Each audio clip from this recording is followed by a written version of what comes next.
Saudara-saudariku yang terkasih, sebentar lagi kita akan memasuki tahun 2025. Bagi umat Katolik, tahun 2025 merupakan tahun yang istimewa karena kita akan merayakan Jubileum Agung 2025 yang dilaksanakan setiap 25 tahun sekali.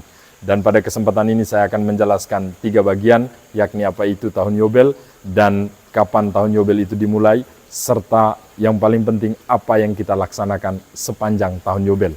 Mari kita bahasnya satu persatu. Yang pertama, tahun Yobel. Yobel itu adalah tanduk anak domba yang digunakan sebagai trompet, tanda kemenangan.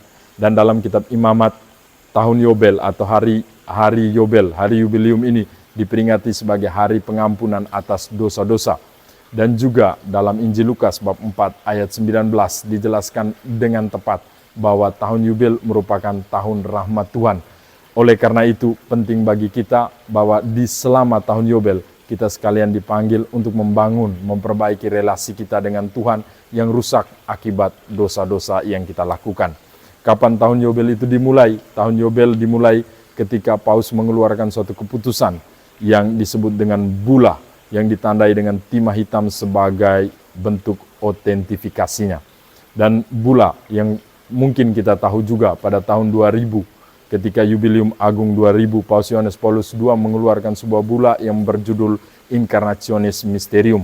Dan pada tahun 2015, Paus Fransiskus mengeluarkan bula khusus, Jubileum khusus. Memang tidak setiap 25 tahun sekali, tapi karena keprihatinan terhadap situasi dunia, maka dia mengeluarkan bula khusus yang disebut Dives in Misericordia. Sementara di tahun 2025 ini, Paus Fransiskus mengeluarkan suatu bula yang berjudul Spes non confundit, artinya pengharapan yang tidak pernah mengecewakan. Dari bula itu kemudian dilaksanakan pembukaan terhadap pintu suci di Vatikan yang menandai pembukaan seluruh tahun Yobel. Dan pada tanggal 24 Desember, tepatnya malam Natal, pintu suci di Basilika Santo Petrus akan dibuka secara resmi, di mana kita terpanggil untuk mengikuti Kristus sebagai gembala yang baik dengan melewati pintu suci itu. Dan pada tanggal 29 Pesta Keluarga Kudus, di seluruh keuskupan akan dibuka pintu di katedral-katedral di seluruh keuskupan di seluruh dunia.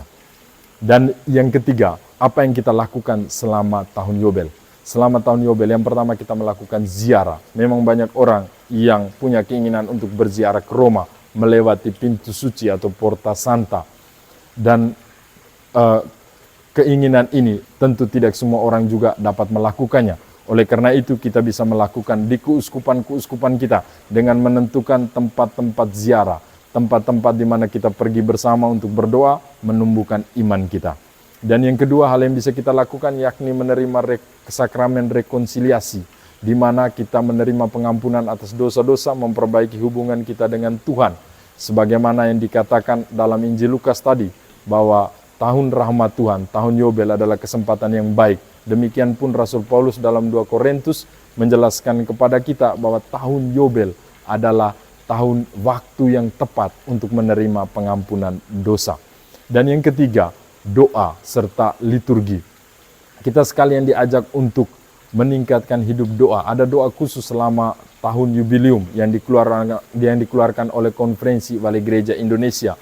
Tetapi lebih daripada itu, kita diundang untuk lebih sering mengikuti atau berpartisipasi dalam misa, menerima tubuh dan darah Kristus. Serta yang ketiga, indulgensi penuh atas dosa-dosa. Penerimaan sakramen pertobatan, sakramen rekonsiliasi selama masa atau tahun Jubileum adalah kesempatan yang tepat untuk menerima indulgensi penuh serta pengakuan iman. Kita tidak hanya mendoakan atau menyebut dengan mulut kita, aku percaya, syahadat, tetapi juga mengimani iman kepada Tritunggal yang Maha Kudus, Bapa, Putra, dan Roh Kudus. Dan tema besar Jubileum tahun 2025 ini yakni peziarah pengharapan. Untuk itu saudara-saudari, mari kita mempersiapkan diri, mari kita mempersiapkan hati kita agar selama tahun Jubileum kita pun dapat memperoleh pengampunan atas dosa-dosa kita, teristimewa kita semakin dekat dengan Tuhan, sehingga kita menjadi peziarah di dunia yang penuh dengan harapan. Tuhan Yesus memberkati.